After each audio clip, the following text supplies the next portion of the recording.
Good afternoon. Welcome back to Senate Education. It is April 21st, 2:52 p.m. We are returning now, shifting to H426, School Construction Bill. We have on the calendar to talk with us Mr. Peralt from Joint Fiscal. I know Ms. Parker is also here from Joint Fiscal to give us a fiscal note update. And then I believe Ms. Wasserman is also joining us. Is that accurate, Jeannie?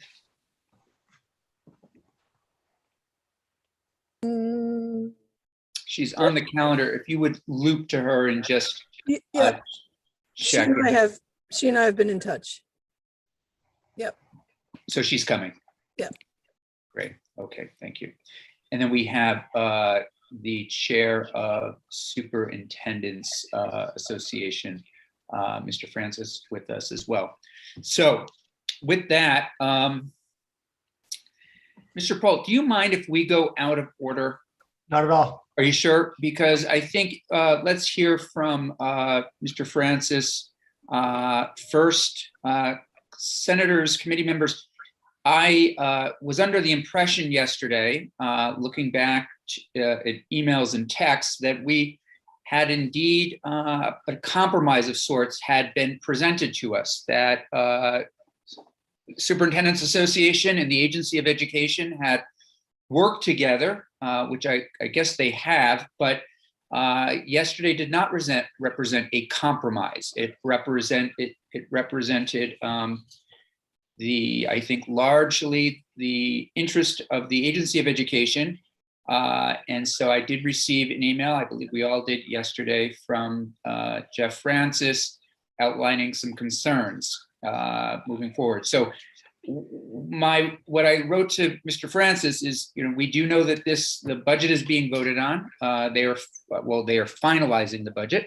This train is leaving the station one way or the other soon, probably tomorrow, Friday at the latest. So that's just happens to be where we're at. I'm sorry that folks could not get together and actually come up with a united front on this, because it is our hope had been to advance something, basically what we have now as a new draft, is draft 1.4, and it doesn't look like that is going to be able to happen without possible changes. So with that, Mr. Francis, if you would highlight or talk with us about some of your concerns so that we might be able to address them.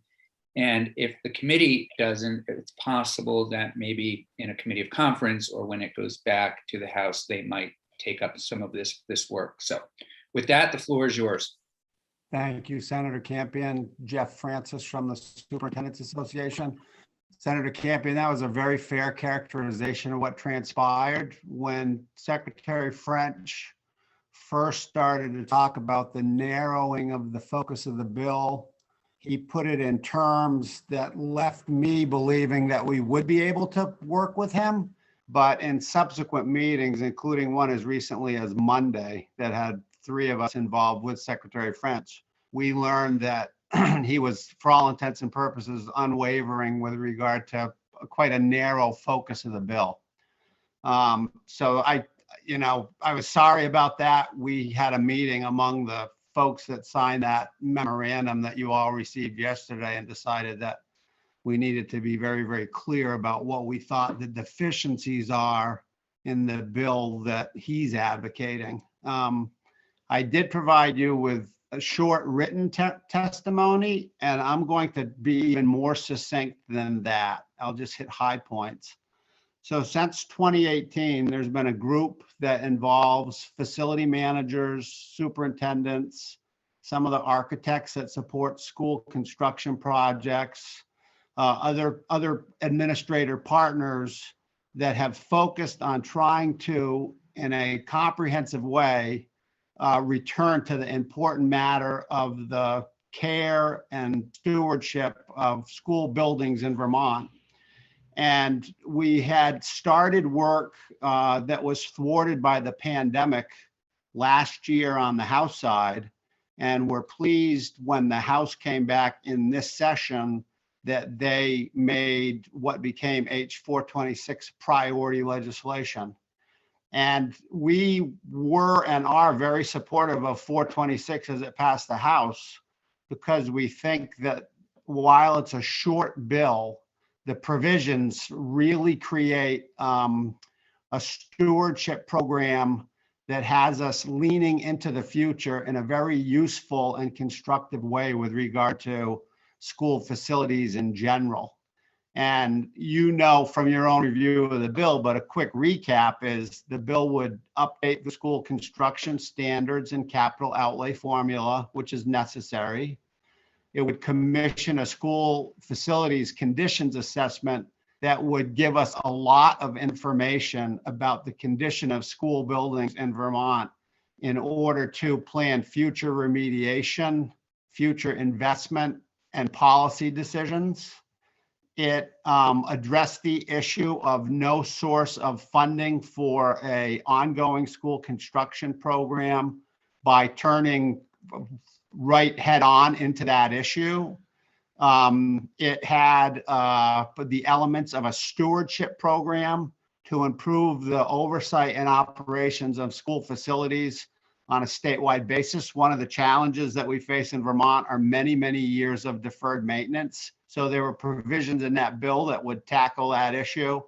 And it would also give the Agency of Education staff so that they could have the semblance of a robust program at the agency that would support all of the work I just referenced. We were very enthusiastic about that bill because, as you know, there's been a moratorium on school construction aid since 2007.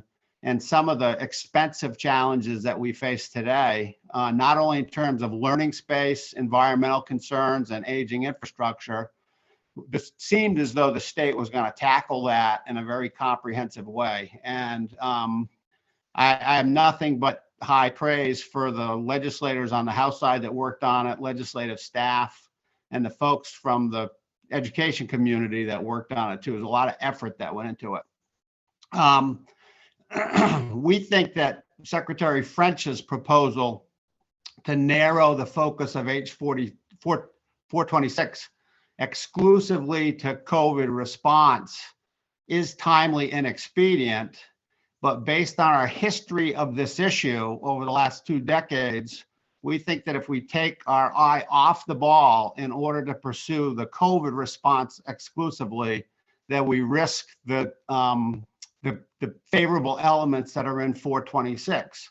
So the summary is, we're hoping that some compromise can be struck. And I would add here, I consider the agency a party of interest in this, and I have utmost respect for Secretary French, but I also realize that the decision by the legislature is one that's made by the legislature. So what we would like to see is the Senate offer up a proposal of amendment that would respond to Secretary French's appropriate interest in dealing with the COVID and ESSER related immediate needs, but not jettison the provisions of the bill that are going to give us a longer term foundation to address what I think is a big equity issue in the state and set the foundation for a very strong and healthy school facilities program moving into the future.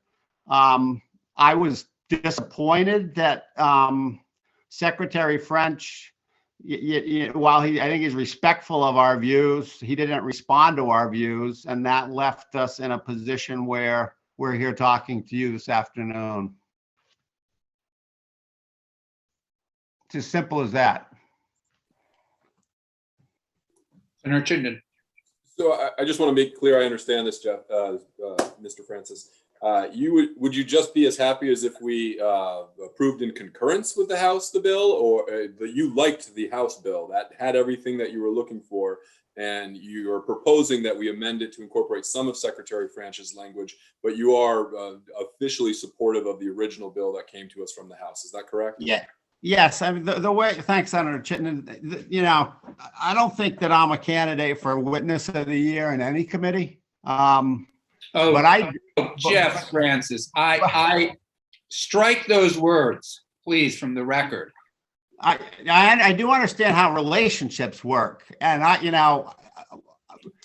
really want to work harmoniously in every regard with not only General Assembly but the legislature. Bruce McIntyre, who's the president of the School Custodians and Facilities Maintenance Association, is here with us today. And I talked with him this morning, and I needed to test the reaction that we got from Senator French, from Secretary French. We asked him about our position versus his position, and he understood where we were coming from, but he really believes that the focus needs to be narrowed. We would like to figure out a way to address his responsible proposal for that immediate inventory and supporting schools in utilizing ESSER funds for health and safety issues in as quickly as possible. But we are very concerned that the elements that are in 426 could be lost in the process. So to answer your question directly, I would, if you said we're just going to pass the House version of H426, which I know you are not, I would say, please don't do that. Please acknowledge and respond to Secretary French's concerns, but let's figure out a way to keep provisions from both. Thanks. You're muted, Chair Campion. Thank you, Mr. Francis. Senator Hooker. Thank you. And thank you, Mr. Francis, for being here. It seemed to me that yesterday Secretary French was saying, we need to address these immediate concerns first and foremost. And when we find things, then we'll, sort of keep a record of this, and then that's what we'll focus on later on. But I'm wondering, you're talking, Mr. Francis, about doing the two things simultaneously, and I'm wondering what the division of labor would be, because we've heard a lot about how overtaxed the agency is and how busy the agency's been during the pandemic, and coming out of the pandemic, they're not going to be any less busy. So where would the pressure for doing these things simultaneously lie? So we've given some thought to that, and this may be a little too simplistic an approach, but if you had to write a bill this afternoon, my suggestion would be that you take Secretary French's provisions and implement them as law. I also will add parenthetically that I thought that the amendment that Senator Perchlik worked on yesterday was useful, because it's an inducement on the heating and ventilation systems that turns into Efficiency Vermont's good work. And then I would say we're going to do the inventory that Secretary French spoke about, which is going to give us some immediate information on the conditions of the buildings in the state. But then we are going to return to those buildings at some point in the future, maybe 1 or 2 years down the road, and do a much fuller analysis, the analysis that was originally envisioned under 426. When we first started talking to Secretary French, and for me, that was early last week, I was of the opinion that he was going to deploy a contractor to every school building in Vermont, which is the original intent of the House. I no longer think that's the case. We know that the assessment that the House was going to do had an approximate $2 million cost, which is pretty reasonable when you consider the number of schools and square footage. He asked for 500,000. We know that his focus was going to be on ESSER-related eligible health and safety considerations. We know that the deficiencies in our buildings go well beyond that. So I would say do the quick hit, get the ball rolling with regard to the work that needs to be done, and schedule a more comprehensive assessment that would be done by a contractor further down the line. Secretary French said that, that may not make sense because the work that was being planned under ESSER might not have been completed yet, but the work that is being completed under ESSER is going to be well-specified work that somebody who was surveying a building could take note of, mechanical system. So even if the work hadn't been completed, you could still account for that work. And then I would take the provisions of 426 that had the upgrade to the school construction standards and the capital outlay formula, and I would just move the dates on those provisions back comfortably to a time when the agency felt that they could accommodate it. And it could be 1 or 2 years down the road. It's less the timing of these provisions of the House bill. It's more the risk of loss of those provisions. Because as I say in my testimony, probably one reason I'm not a candidate for Witness of the Year is because I've been doing this for a long time. And I understand that the legislative process is unpredictable. And if you give up on something in one session, there's never any guarantee that you're coming back to it in a successive session. And so much work went into the support for the House version of 426. Those of us who worked on it really don't want to lose it or risk losing it.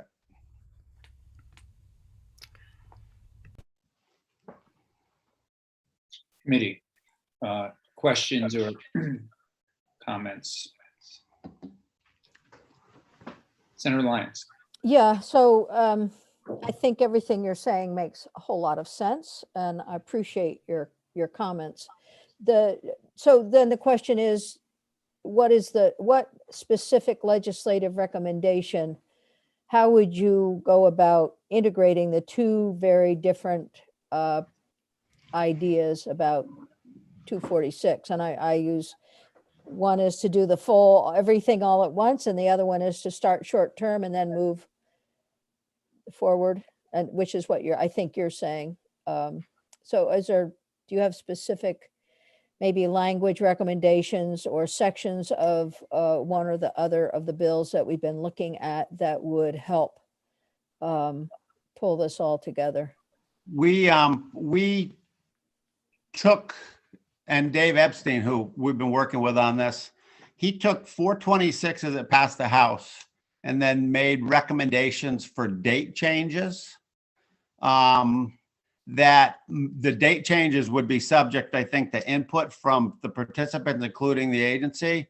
And I can't speak for Becky Wasserman, but I know that she's a talented legislative draftsperson because we worked with her on this bill. I believe that if the Senate committee, if your committee accepted that as a notion, that those two bills could be blended pretty easily. And then it just becomes a matter of how the dates get adjusted to accommodate what the agency thought it could do once you told them to do it from a timing standpoint. And I'll emphasize, if Secretary French said, okay, we understand that you want us to do it and we need this much time, we're not going to quibble over the time. We just want the tasks included. The other thing that I feel compelled to speak about, which you may have already considered, is there's not agreement between the House and the Secretary with regard to what's eligible for ESSER money and what is not. So in Secretary French's rationale, and he's provided it several times, he talks about the requirements on ESSER in terms of what can be spent or not. That's not the approach the House took, but we would go so far as to suggest that if that more comprehensive assessment of school conditions was not ESSER eligible at a cost of $2 million or so, it should be taken from the Ed Fund. And Senator Campion mentioned earlier the health of the Ed Fund. And from the testimony that we gave on universal school meals that we don't support raising the cost of education lightly. But we're talking about a $2 million investment in a school conditions assessment that I think will pay great dividends in terms of future policy discussions. Because when and if school construction aid is restored, there's going to be all forms of prioritization that will be required that you're not going to be able to make without that assessment. So, Ms. Wasserman, you there? Great. So let me start with Mr. Francis, though. If there were this blending of these, two concepts, these two bills at this point, what will Secretary French come in and say tomorrow? Would you anticipate? And I mean this in a serious way, just to get this kind of pulling apart a bit more. Based on the conversations that I've had with him recently, I would expect that he'll say, don't do it. Okay. I think he'll say that he understands the merits of the more comprehensive approach, but that in his line of thinking, the singular prioritization and focus should be on the COVID/ESSER investment. And I fully support that focus. I just don't think at this point in history, 2021, with such a focus on equity, that we can afford to not set the stage for more work that goes beyond COVID and ESSER down the road.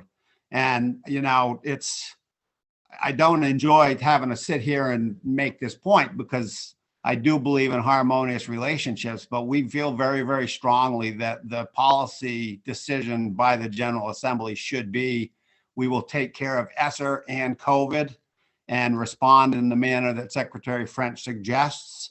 But we also feel that the work that predated COVID, that pointed us toward this substantive policy approach on school facilities in Vermont, also deserves legislative action this year, and we're going to do it. Thank you. Senator Chittenden. For what it's worth saying, I am very persuaded by Mr. Francis, as well as my superintendent in my local town has reached out to me.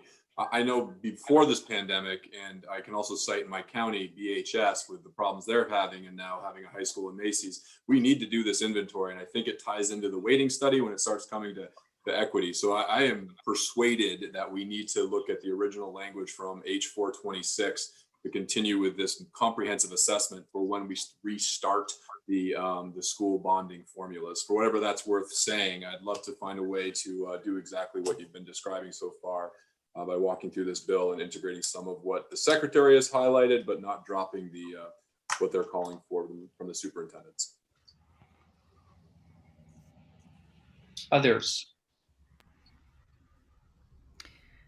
Senator Hooker. I would agree with Senator Chittenden, and I'm recalling when the secretary came into institutions and talked about the assessment and the need for the assessment, the comprehensive assessment. And it's unfortunate that the pandemic got in the way, and now we're having to focus on, things that are related to COVID.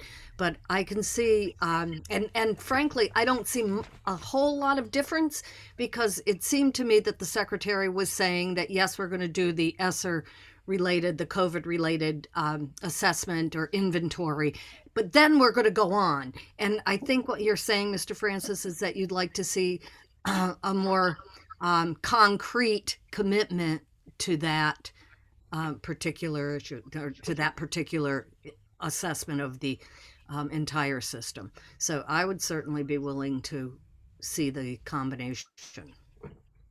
Senator Perschlick. Yeah, thank you, Chair. I don't know if I want to agree with Senator Chittenden, so I'm going to agree with Senator Hooker. Did you say you don't want to agree with Senator Chittenden? Yes. Yeah, about that. It seems wrong. I don't want to get off on the wrong. He's a new guy. I don't want to get off on the wrong. I like what I heard from Senator Hooker on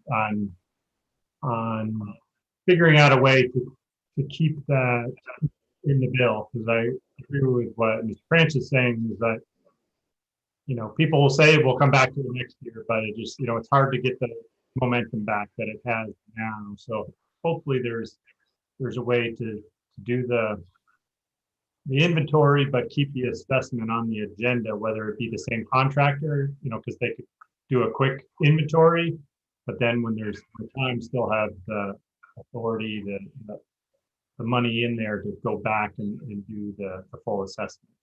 So that we have that policy in this bill, which I think Senator Hooker and Senator. For the record, he just agreed with me, so. I'm looking at to Senators Terenzini and Lyons, and I'm hoping Ms. Wasserman is following this just so that I think we're getting somewhere in terms of maybe a new draft. Senator Terenzini. Thank you, Senator Campion. I concur with Senators Chittenden, Hooker, and Mr. Senator Perchlik, who I agree with very much on this. Thank you for the opportunity to speak. Yeah, no, thank you. Senator Lyons. Well, I agree with myself. And because I think I said that earlier. I completely agree with consolidating the two Yeah, together. But you did. I did. think Senator Hooker said it very well. And Senator Perchlik agreed with Senator Chittenden very well. And I agree with all of them. Thank you. Thank you. And your give credit where credit's due. Yes, Senator Lyons did mention this earlier in the conversation. It just things escape me. Ms. Wasserman, how are you feeling about being able to merge the conversations that we've had, which means merging some of these bills? So I'm understanding that I'd be putting back into this bill the update of the rule and the school facility standards, the requirements on the school districts, the capital improvement plans, and the facilities manager. The one area where I have questions about is this idea of inventory and assessment. Okay. Actually, I'm just realizing I didn't state my name for the record. So Becky Wasserman, Legislative Counsel. I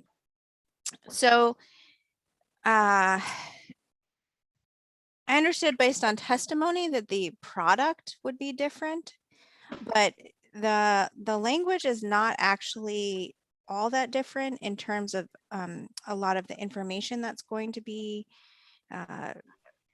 received from, if you look at the assessment language and the inventory language, they're both looking at, for example, review of school facilities conditions and space utilization, suitability of the facility and its spaces, buildings, systems condition and performance.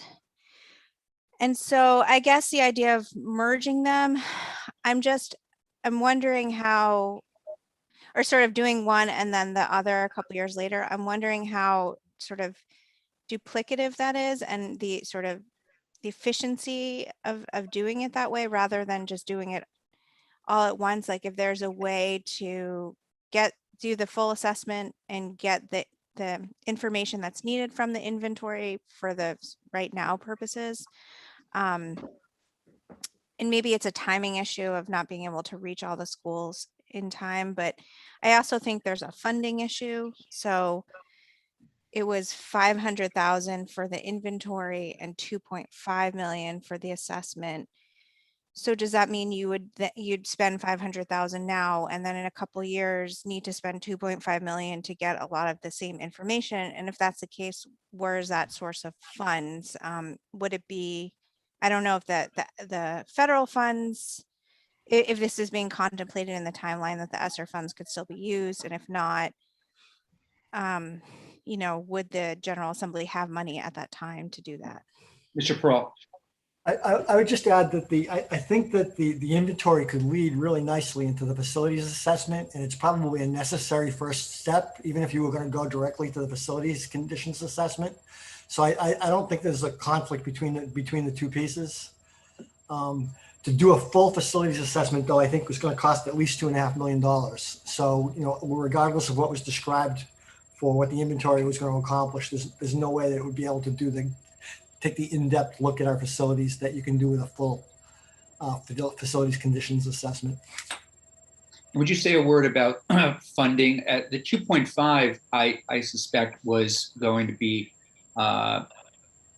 federal funds, and we have a timing. Yeah, both bills use all federal funds. Yeah. The difference is that the House passed version of it used ESSER 1 and ESSER 2 monies, And I think in the bill you have before you right now, the intention is to use ESSER 3 monies. So it's just different pots of money, but it's all federal money. But pushing it out for 2 years, some of this, we just I said think- that, we just Yeah, said. I think ESSER 3, we have until 2024 to use. If Brianna's here, she can, Yes, that's absolutely correct. September 30th, 2024. I guess the issue would be if that money is used before that time. I mean, Sure, would you be sure. appropriating it in this bill right now to do? I do think the assessment might take a year or two. I think that's how it was contemplated originally. Mhm. I suspect though, and correct me if I'm wrong, that there might be other set asides, planning, to do things over a 3-year period, something starting next year and then the following year with federal funds. So I don't know if, I don't think this is sort of an anomaly in how spending might happen, but I could be wrong. I'm looking to maybe Ms. Yeah, Parker. Yes, there is a bill right now that is in House Appropriations Committee that does just that. It's the literacy bill that you all have worked on as well, I believe, and they have funding appropriated this year to be used over fiscal year 2022, 2023, and 2024. So there is precedent for this type of thing. And I think I could draft it such that their AOE would be hiring a contractor to do both, and that sort of the first phase but have 2 phases. So the first phase would be the inventory, and then the second phase would be The assessment. the assessment. And I can sort of randomly pick dates and everyone can let me know if they work, but I think for that purpose, I think you would be appropriating probably the full 2.5 million, because it would be for sort of both phases of that process. Yeah, I agree. I don't see, as Mark said, we get away with, doing this for $500,000. It's a, yeah. Yeah, it also might make sense that you'd have one contract, one RFP that goes out, so you'd have one provider instead of 2. Okay. And I guess the other question with that is, so that would be AOE hiring that contractor for that. But then if you are merging the bills and adding in all those other responsibilities, the as-passed version by the House had AOE hiring having a limited service position to do all that other work. So Yeah. would you be adding that back in as well? I'm inclined to say yes, given the amount of work that now we're talking about, and given the, what I think would be a real need to have that person doing that. I don't see anybody objecting. Senator Chittenden, is that an old hand, or is that, okay, you're good, okay. Mark, did you want to weigh in? Yeah, I might point out that the bill you have in front of you right now does have $500,000 in it for the hiring of an independent third party to contract. The House passed version had $127,500 for limited service positions. So I don't know how that Yeah. play out, but there was a provision in your bill, or the draft you're looking at now, to bring on somebody else to facilitate this. Ms. Parker. Thank you. I just wanted to add for the drafting specifically for ESSER 3, you'll recall there are different kind of set asides within the set aside, so to speak. And so this would need to fall into the other category for F. And so that would be for the state set aside. Right. And one thing that was unclear when I was preparing the note that relates to what Brianna's talking about is there's when the money comes from ESSER 1, 2, or 3, there's a reserve for the state to allocate as it sees fit. The remainder of the money that goes directly out to the LEAs or our school districts. Right. Don't believe that the state has any control over that money other than allocating it to the districts. The districts have, decide how to use it and when. Right. You can advise them on that kind of thing and everything, but in the bill, there was, I think, use of some of that money to actually hire a contractor. And I don't think that would pass the regulations. Okay. The bill was actually using the set aside for the state, not for the LEAs. Okay, and then so we'll have to talk afterwards because I think the Okay. citation's wrong then.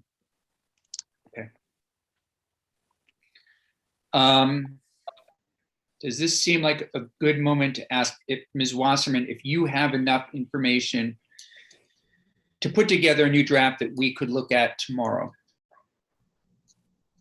Yes.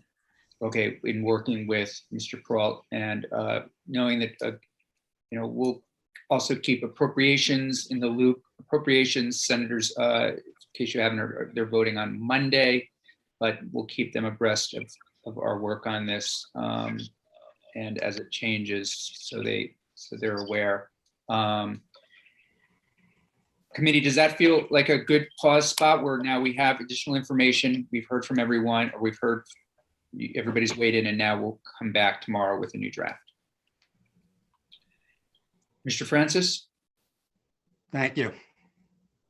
Okay, I just want to, Mr. McIntyre, you've been, first of all, welcome to the committee, and I apologize. You have an email into me as well, and I'm sorry I haven't gotten back to you, but it's good to have you here. And I don't know if there's anything at this point that you want to add to this discussion, but at this point, you're more than welcome to do so.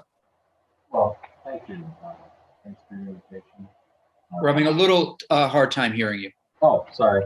There you go. Yes, yeah. Thank you. Thank you for the invitation. I state my name for the record. I'm Bruce McIntyre. Today I'm representing the Vermont School Custodial Maintenance Association. And I have been working with this task force since fall of 2018 to arrive at where we are with H426. Work closely with Jeff Francis and appreciate the effort that's been put in. My regular everyday job is I'm the Director of Facilities in Addison Central School District.